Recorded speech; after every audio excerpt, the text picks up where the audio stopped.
terrorists and their backers.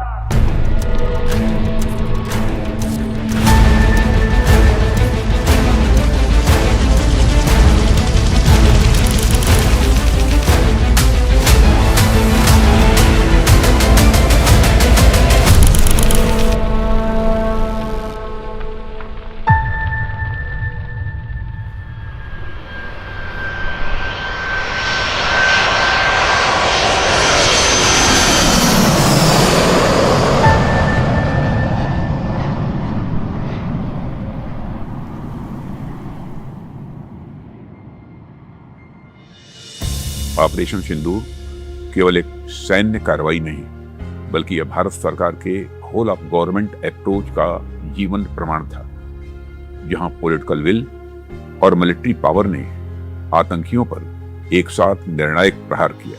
हमारी सेनाओं ने अद्वितीय समन्वय, साहस और सटीकता के साथ यह सिद्ध कर दिया कि जब आवश्यकता पड़ती है तो हमारी सेनाएं किसी भी दुस्साहस का मुंहतोड़ जवाब देना जानती हैं। यह ऑपरेशन इस बात का सबूत है कि नया भारत हाथ पर हाथ धरकर नहीं बैठता, बल्कि पक्की रणनीति, मजबूत संकल्प और पूरे सामर्थ्य के साथ दुश्मन को उसकी भाषा में ही जवाब देता है।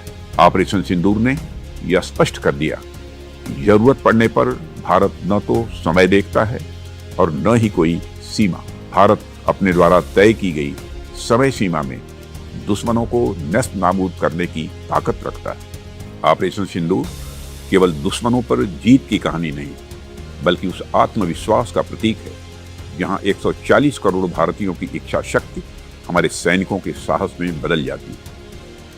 ऑपरेशन सिंदूर ने यह भी सिद्ध किया है कि आत्मनिर्भर भारत केवल एक संकल्प नहीं, बल्कि हमारी सैन्य शक्ति का आधार बन चुका है। स्वदेशी तकनीक, अपने संसाधनों और अपने संकल्प के बल पर भारत आज न केवल अपनी रक्षा कर रहा है, बल्कि दुश्मनों पर डिसाइसिव एज भी बना रहा है। India has faced relentless terror attacks for over 3 decades. These attacks have been sponsored by Pakistan as part of its state policy. Pakistan has recruited, trained, equipped and assisted terrorists to undertake attacks in India through terror organizations, including Lashkar-e-Taiba and Jaish-e-Mohammed.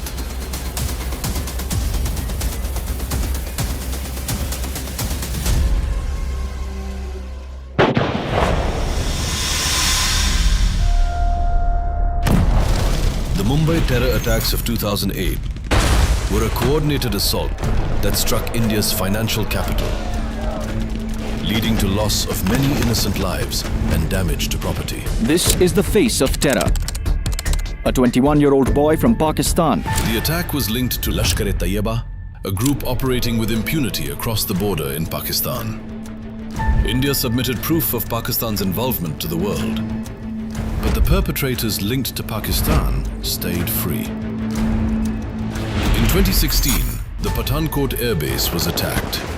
This was Pakistan targeting a strategic military installation, and the attack was executed by the Jaish-e-Mohammed, a proxy extension of the Pak defense and intelligence establishment.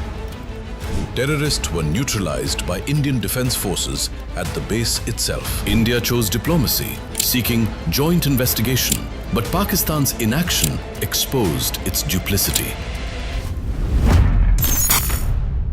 That same year, in a pre-dawn strike, heavily armed terrorists attacked the Uri army base, killing soldiers. This attack was linked to Jaish-e-Mohammed and marked one of the deadliest assaults on the Indian army. आतंकवादी कान खोल के सुन ले, यह देश इस बात को कभी भूलने वाला नहीं है। India retaliated with surgical strikes and destroyed terrorist camps. In 2019, Pulwama terrorist attack shook the nation. A suicide bomber rammed an explosive-laden vehicle into a convoy of security personnel, killing over 40 paramilitary personnel. Once again, Jaish-e-Mohammed claimed responsibility, reinforcing the persistent threat emanating from across the border. India responded by launching airstrikes on terror infrastructure at Balakot.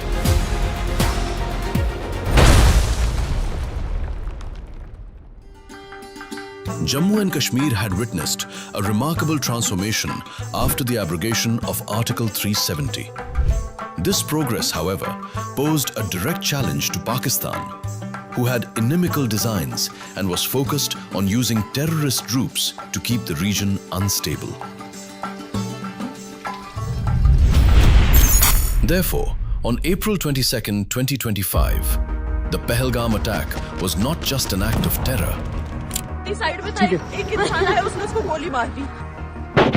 It was a calculated attempt to disrupt the peace and economic development that had returned to Jammu and Kashmir. The terrorists, who were trained and equipped by Pakistan, carried out the dastardly and barbaric attack at Pahalgam. Prime Minister Modi has skipped the official dinner hosted by Saudi Arabia and has decided to cut his visit short. The attack was claimed by the Resistance Front, widely regarded as a proxy of Lashkar-e-Taiba. These terrorists were later neutralized by the Indian Defence Forces. Suleman उर्फे Faizal Afghan और जिब्रान 3 आतंकवादी operation Mahadev में मारे गए. It was time that India had to send a message that terror will not go unanswered, a message that those who orchestrate violence will be held accountable, and a message that India will defend its sovereignty with clarity, capability, and unwavering resolve. For long, India has suffered the pain of Pakistan-sponsored terrorism, but it has also forged a nation that stands united against terror, resilient, determined, and prepared to act when it must. In the days that followed the Pahalgam attack, high-level meetings were chaired by the Honorable PM that discussed various options.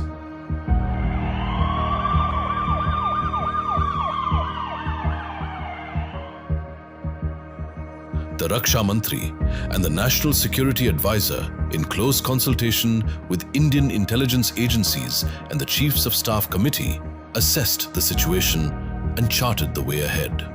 Detailed deliberations followed. The guiding principle was unambiguous. Only terrorist infrastructure would be addressed. A large number of terror targets were considered, which were eventually narrowed down to 9.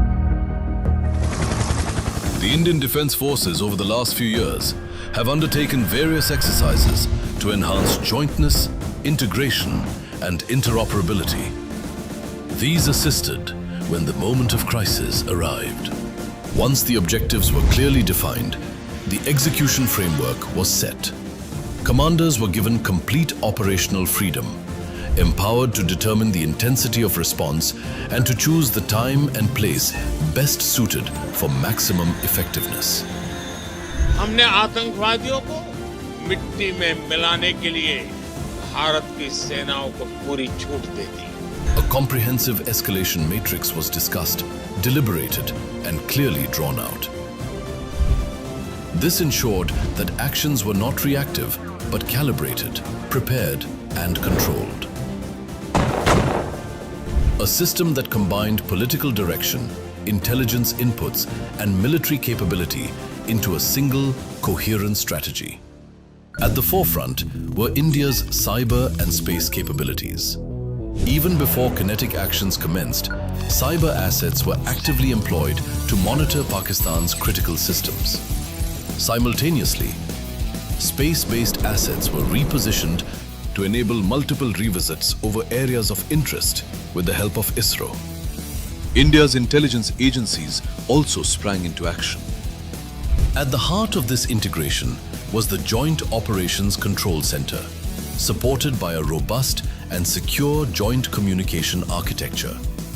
Deployment of weapons such as the BrahMos and Akash missile systems reflected interoperability.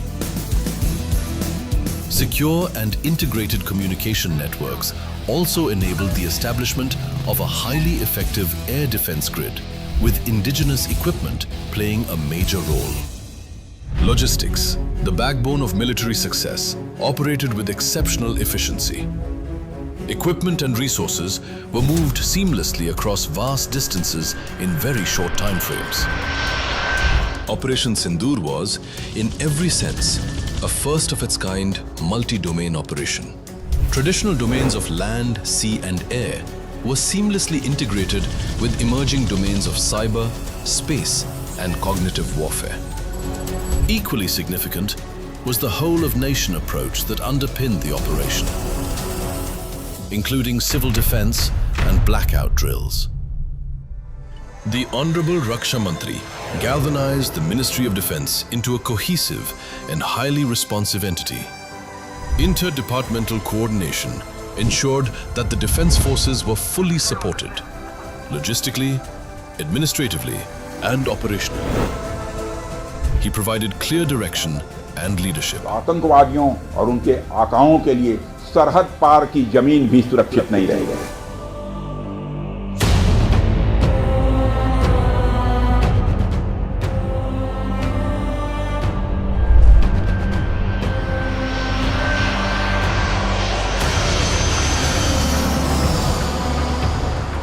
India launched precision strikes commencing at 0105 hour.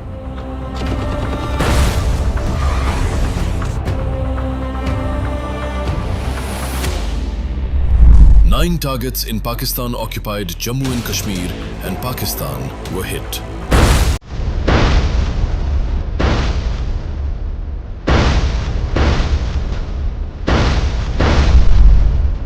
The attack lasted 22 minutes. The plan and attack timings was measured and non-escalatory to prevent civilian casualties. The strikes were backed by a silent yet potent maritime posture. The Indian Navy had pre-deployed its potent submarines and the carrier battle group to ensure total sea-based deterrence. On culmination of the strikes, Indian DGMO informed Pakistani DGMO that Operation Sindoor strikes have been undertaken against terror targets, and any retaliation by Pakistan would be considered as escalation and responded accordingly.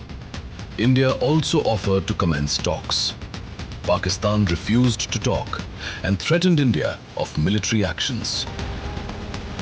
The targets were chosen to seek justice for the numerous terror attacks undertaken by the LET and JEM and other terrorist organizations over the years, under the active guidance of the Pakistan military and intelligence apparatus. Pakistan, true to its nature, started with misinformation campaigns and peddled falsehood about India targeting Pakistani civilians to hide their inadequacies and failure. The Indian strikes were immensely successful and eliminated more than 100 terrorists, along with terror infrastructure.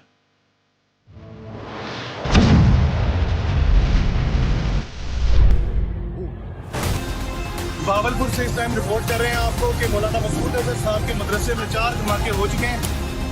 The Indian Air Force has demolished all lies around Operation Sindoor, and this video shows you how terror bases were dismantled in Pakistan. India relied only on transparency, truth, and reported facts. The presence of Pakistan Army officers at the funeral of LET terrorists killed at Muridke is explicit evidence of the Pakistan state apparatus being hand in glove with the terror organizations. Rattled by India's precision strikes, Pakistan resorted to indiscriminate firing. The firing did not differentiate between India's military and civilians, and targeted local population and their property. They did not spare even religious sites. Pakistan, despite being warned, behaved irresponsibly and escalated the situation with infiltration of drones in Indian airspace and intense cross-border firing on Indian military targets. The Indian air defense grid and counter-UAS deployment neutralized enemy drones and our cross-border firing caused widespread destruction of enemy posts. Indian response thwarted the enemy actions effectively.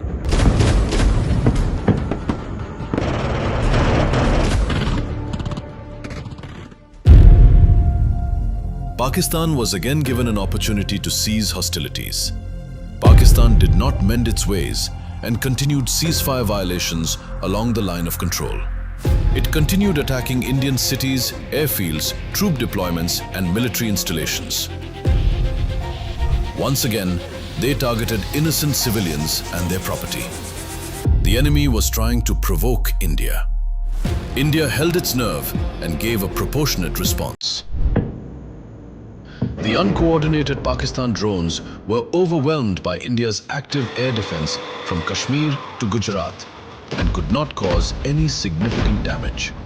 The drones were destroyed by the relentless engagements by India's air defense and counter-UAS grid.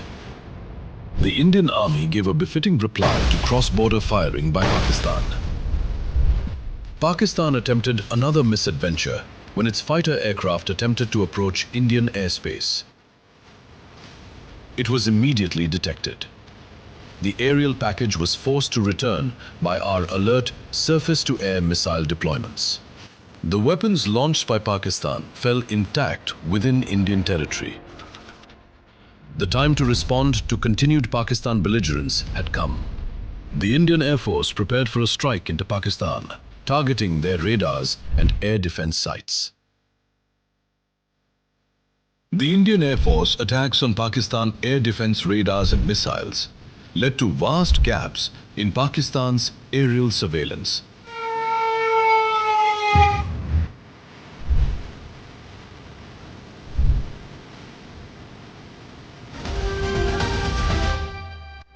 Pakistani drones continued with violation of Indian airspace.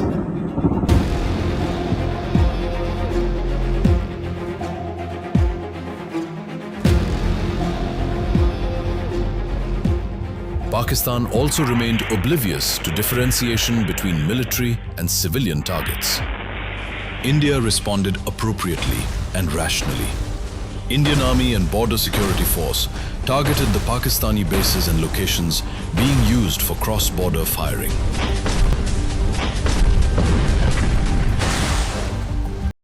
The Pakistani air defense sites were also targeted.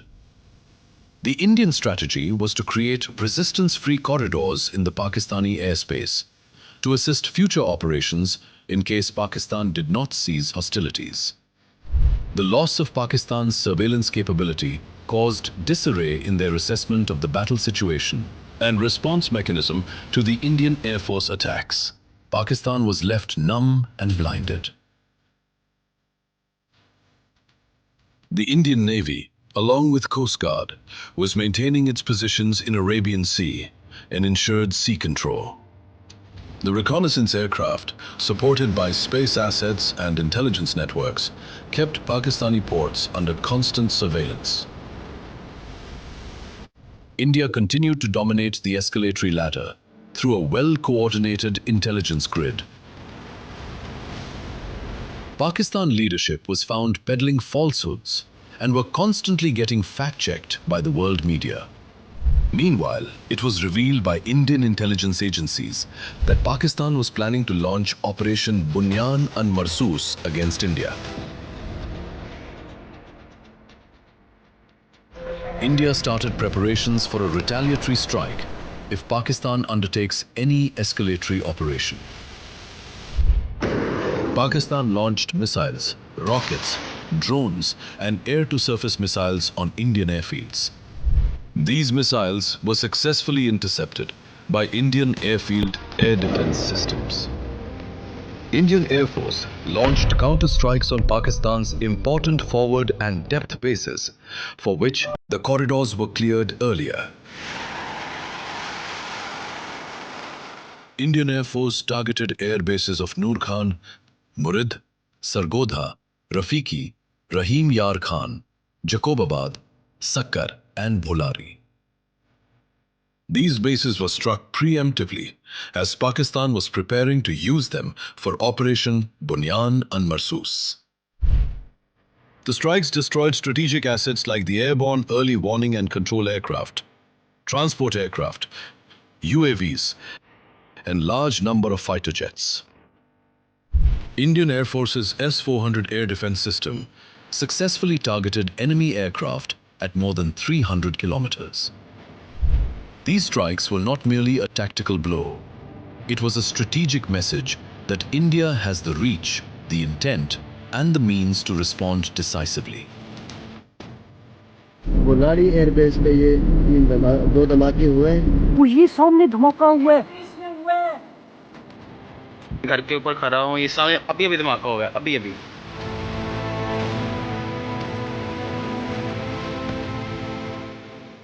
Pakistan was in shock and awe of the ferocity and effectiveness of the Indian attack. It could barely launch Operation Bunyan al-Marsus, and its failure is a fact acknowledged by the Pakistani Prime Minister. We decided to respond in a measured fashion to Indian aggression, but before that hour reached, India again launched missile attacks, BrahMos, and hit Pakistan's various provinces, including airport in Rawalpindi and other places. The Indian battlefield success finally forced Pakistan to mend its ways, and it requested India for cessation of hostilities and expressed their desire to initiate talks. As the air and land attacks by India raged, the Indian Navy's stealth destroyers and frigates were poised to strike the Makran coast and targets of Karachi. The imminent threat triggered a wave of panic within the Pakistani establishment. It once again requested for cessation of hostilities and commencement of talks. India agreed for cessation of hostilities with effect from 5 p.m. on 10 May. The Director General of Military Operations of Pakistan called the Director General of Military Operations of India at 15:35 hours earlier this afternoon. It was agreed between them that both sides would stop all firing and military action on land and in the air and sea with effect from 1700 hours Indian Standard Time today. Operation Sindoor कोई सामान्य सैन्य अभियान नहीं है। ये भारत की नीति, नियत और निर्णायक क्षमता की त्रिवेणी है। जब हमारी फौजें न्यूक्लियर ब्लैकमेल की धमकी की हवा निकाल देती है, तो आकाश से पाताल तक एक ही बात गूंजती है, भारत माता की जय।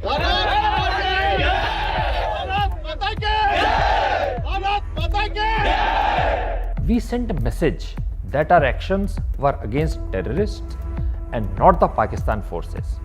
There was exceptional coordination between the Army, Navy, Air Force and intelligence wing throughout the operations. This is a demonstration of tri-service operational synergy. India always believes in facts. It kept the media and international community informed of conduct of operations and grave Pakistani provocation. इस बार हम आगे की कार्रवाई करेंगे और कुछ ऐसी कार्रवाई करेंगे कि हो सकता है पाकिस्तान को सोचना पड़े कि उसे इतिहास में भूगोल में रहना है कि नहीं रहना।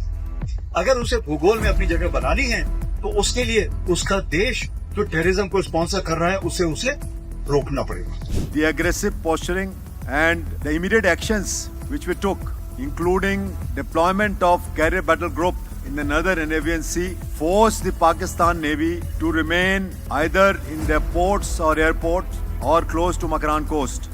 We were able to strike with precision, with minimal collateral, trying our best not to have any casualties from civilian side, and we were able to bring them to their knees in, actually speaking, one night of intensive operations. The success of India's indigenous equipment in Operation Sindoor established India as a major hub of defense equipment manufacturing and led to large-scale increase in export of India's indigenously manufactured defense equipment.